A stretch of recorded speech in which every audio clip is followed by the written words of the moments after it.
السلام علیکم and welcome back to Iqbal کا پاکستان.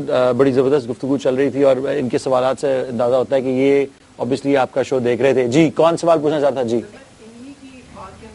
ایڈ کرنا چاہوں گا وہ یہ کہ یہ بتا رہے تھے میک قرآن your bedside book.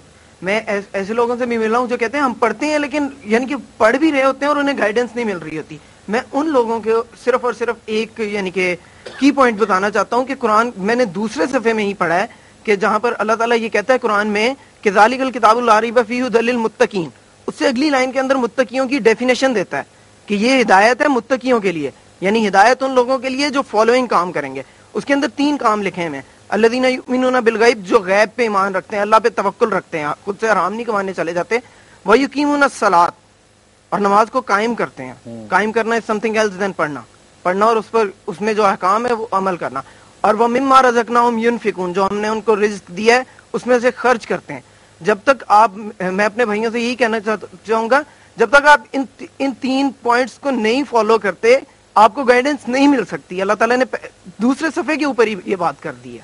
Beta agreed, مگر قرآن اپنی ڈیفینیشن جو بتاتا ہے خود, لیٹس آسک قرآن کہ ہدایت لینے کا قرآن سے طریقہ کیا ہے. اسی سورہ بقرہ کے شروع میں ہی آتا ہے یضل بہ کثیرا ویہدی بہ کثیرا وما یضل بہ الا الفاسقین.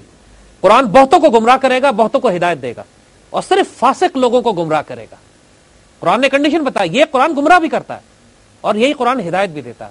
وما یضل بہ الا الفاسقین. پھر فاسق کی ڈیفینیشن آگے قرآن دیتا ہے, الذین ینقضون عہد اللہ من بعد میثاقہ, یہ وہ لوگ ہیں جنہوں نے اللہ سے جو عہد کیا اس کو توڑ دیتے. ویقطعون ما امر اللہ بہ یوصل, اور قطع کرتے ہیں اس رشتے کو جس کو اللہ نے جوڑنے کا حکم دیا. ویفسدون فی الارض, اور اس کے بعد اور زمین میں فساد کرتے ہیں. اس کے نتیجے میں 3 ایٹریبیوٹس بتائیں. اللہ نے جس رشتے کو جوڑنے کا حکم دیا گیا ہے اس کو کاٹتے ہیں, اللہ سے کیے ہوئے عہد کو توڑتے ہیں, زمین میں فساد کرتے ہیں. اگر آپ دیکھیں تو پہلی 2 کنڈیشنز جو ہیں, پہلی 2 کنڈیشنز اللہ سے کیے ہوئے عہد کو بھلا بیٹھتے اور رشتے کو توڑتے ہیں. یہ لا الہ الا اللہ اور محمد رسول اللہ کی ڈیفینیشن ہے. اللہ سے جو عہد کیا ہے آپ نے, جو 7172 سورہ الاعراف کی 7172 آیت میں ہے کہ عہد الست جسے کہا جاتا ہے. یہ ہم نے پیدا ہونے سے پہلے ہم سب انسانوں نے اللہ سے عہد کیا تھا کہ یا اللہ جب دنیا میں ہمیں بھیجو گے تو ہم آپ کے دین پر چلیں گے اور آپ کے رسول صلی اللہ علیہ وسلم سے تعلق قائم کریں گے. جب اس لا الہ الا اللہ کو ہم بھول گئے تو لاجیکلی ہم محمد رسول اللہ کو بھی بھول گئے, اور نتیجتاً زمین میں ہم فساد کرنے لگے, جو کہ ہو رہا ہے اس وقت. اور اس صورتحال میں جب آپ کا لا الہ الا اللہ پورا نہیں ہے, محمد رسول اللہ سے تعلق نہیں ہے, آپ فساد کر رہے ہو, پھر آپ قرآن پہ جاؤ گے, گمراہ کر دے گا. تو اسی لیے ہم نے پاکستان بنایا تھا ایک نعرے پہ, لا الہ الا اللہ پہ. پاکستان کی ہم نے تعمیر کی لا الہ الا اللہ پہ, اس کی تکمیل نہیں کر سکے. اس کی تکمیل محمد رسول اللہ پہ ہونی ہے اب. And this is precisely what our mission is. This is precisely the mission of Iqbal. Iqbal کے 2 خواب تھے. ایک خواب اقبال کا تھا کہ پاکستان بنانا, دوسرا خواب تھا پاکستان کی تکمیل کر کے اس کو اتنے مرکز پہ, عروج پہ پہنچانا کہ پاکستان مرکز بنے امت مسلمہ کا, ایک ہو مسلم حرم کی پاسبانی کے لیے, جس کی فاؤنڈیشن, جس کی بنیاد پاکستان ہو. So you swear. اب یہ کہنا کہ میں بور ہو گیا یا میں ڈپریشن کا شکار ہوں یا میرے پاس کرنے کو کچھ نہیں ہے, بیکمز عجیب سی بات بن جاتی ہے when you have got such a huge mission in front of you کہ پاکستان کو ہم نے محمد رسول اللہ پہ کمپلیٹ کرنا ہے. بنا لیا تھا, مکمل نہیں کر سکے. we have to give it the finishing touch. اور finishing touch یہ ہے کہ Pakistan should become the Islamic welfare state, دنیا کی عظیم ترین طاقت, جس میں پوری دنیا کی مسلمان فوجیں پاکستانی فوج میں ہو, پاکستانی فوجیں پوری مسلمان دنیا کی حفاظت کے لیے جائیں. دنیا کے کسی مسلمان ملک میں کوئی پرابلم ہے, فلسطین ہے, عراق ہے, کشمیر ہے, بوسنیا ہے, چچنیا ہے, وہاں مسلمان فوجیں جائیں, پاکستان لیڈ کرے ان کو. Pakistan should lead the Muslim peacekeeping force. پوری دنیا میں جہاں جہاں مسلمان آکوپائڈ لینڈز ہیں, پاکستان ڈیمانڈ کرے کہ ان کو خالی کرو, نکلو یہاں سے. پوری مسلمان دنیا کی زبان پاکستان ہو. ہم نے یہ پاکستان بنانا ہے. That's our vision, that's our goal, and we'll achieve it انشاءاللہ. کسی کی جرت نہ ہو پاکستان کی طرف بری نگاہ سے دیکھ سکے, اور جو پاکستان کی طرف بری نگاہ سے دیکھے گا اس کے گھر پہ ہم, اس کے قلعے پہ ہم جھنڈا لگا کے کہیں گے یہ ریڈیو پاکستان دلی ہے.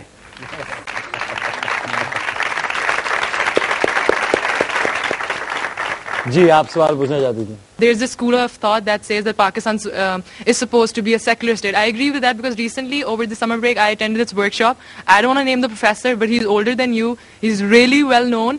And I was so shocked when I attended his lecture. He was like, yes, Pakistan was supposed to be a secular state. And I was like, sir, I disagree with you because Pakistan ko matlab hi hai, ye Pakistan ka matlab kya, la ilaha illallah. And he was like, BB آپ کو نہیں پتا, that was a street slogan, that was not an official slogan. I was like, what? So first of all, there is that school of thought that is existing and surviving. That's been going on for a very long time before us.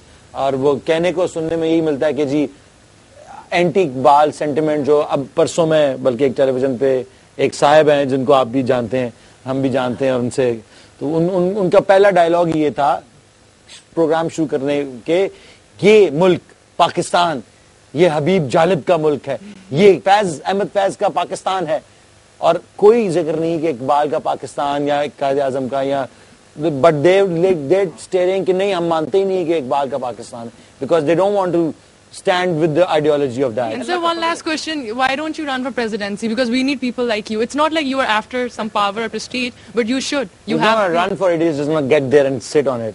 No, but we'll get him there. جی کون سوال پوچھا تھا؟ Sorry جی آپ پوچھیے. I was listening to this speech on your channel and it was propagating secularism by Qaid Azam. It was his first speech. I don't exactly remember, but it was it stated that it was he delivered it when Pakistan was made, and he said that Pakistan is a secular state and it does not only propagate Islamic ideology. So I was confused at that point, and I do not, because Qaid Azam is never a prophet. He's a human being. He can make a mistake. اور پہلی بات تو یہ کہ قائد اعظم نے کبھی بھی نہیں کہا کہ Pakistan is going to be a secular state. یہ بھی ڈس انفارمیشن اور جھوٹ ہے. میں قائد اعظم کی آخری تقریر آپ کو سنا دیتا ہوں. یہ لوگ پہلی تقریر کوٹ کر رہے ہیں نا, وہ بھی out of context. The last speech of Quaid Azam, جس کے بعد آپ کا انتقال ہو گیا تھا, آپ نے کراچی میں اسٹیٹ بینک آف پاکستان کا افتتاح کیا, and there he gave a speech. اس کو ڈھونڈیے گا, اس اسپیچ کو ہی غائب کر دیا ان لوگوں نے قائد اعظم آرکائیو میں سے. اس میں قائد اعظم نے کہا اسٹیٹ بینک کا افتتاح کرتے ہوئے کہ ماڈرن اکنامک سسٹم جو دنیا میں رائج ہے, یعنی زائنسٹ بیسڈ بینکنگ سسٹم جو رائج ہے, اس نے دنیا کو تباہی کے دہانے پہ کھڑا کر دیا. انسانیت تباہ و برباد ہو گئی ہے اس ماڈرن اکنامک سسٹم میں, اور اب صرف ایک معجزہ ہے جو انسانیت کو بچا سکتا ہے. امیجن کیجئے, جو ماڈرن سیکولر اکنامک سسٹم قائم ہے, اس نے انسانیت کو تباہ کر دیا ہے. انسان کے پاس اب بچنے کا صرف ایک راستہ ہے کہ وہ قرآن اور سنت کے بتائے ہوئے اسلامک اکنامک ماڈل پر جائے. And I will look very closely, I'll observe very closely how State Bank of Pakistan applies those principles of Quran and Sunnah to make Pakistan an Islamic welfare state. یہ آخری تقریر ہے. یہ secular آدمی کی تقریر ہوگی یا ریلیجیس آدمی کی تقریر ہوگی؟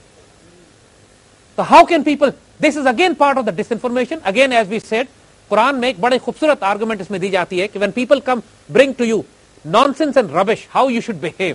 وَإِذَا مَرُّوا بِاللَّغْوِ مَرُّوا كَرَامًا. When you come across nonsense and rubbish, ignore it with dignity.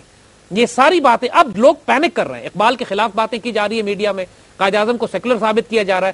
And we can guarantee you this کہ یہ ساری کیمپین میڈیا میں اب طوفان اس لیے کھڑا ہوا ہے کہ یہ پروگرام اللہ کے فضل سے اقبال کا Pakistan is now creating wave. We are not creating waves, we are creating tsunamis now. الحمدللہ we are hitting them where it hurts most. اور اس لیے اب ہر جگہ پہ یہ پینک کر رہے ہیں. Let them do it. We are doing what we are doing. ہم کسی کو کنڈیم نہیں کریں گے. Our ideology is so powerful اللہ کے فضل سے کہ whoever try to resist this.